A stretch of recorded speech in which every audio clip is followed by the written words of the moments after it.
មិឋានស្រណុកសុខសាន្តរបស់បង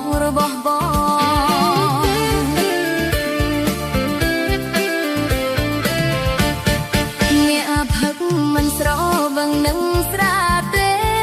ស្រាឆ្ងាញ់មិនឆ្ងាញ់ដូចអូនដែរបីកែវចូលពោះដំណើរតោបីកែវចូលពោះដំណើរតោទីនេះហើយគឺភូមិឋានស្រណុកសុខសាន្តរបស់បង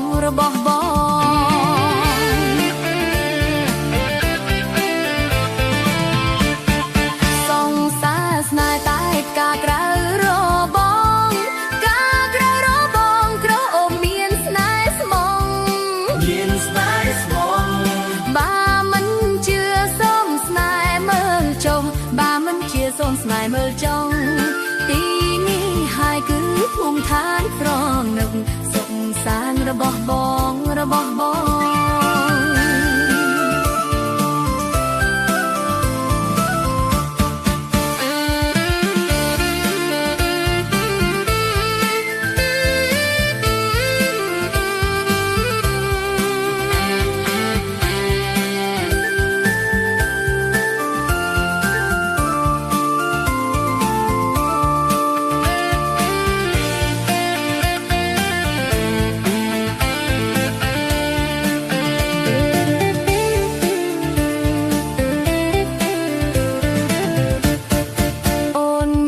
ចិត្តស្មោះចំពោះប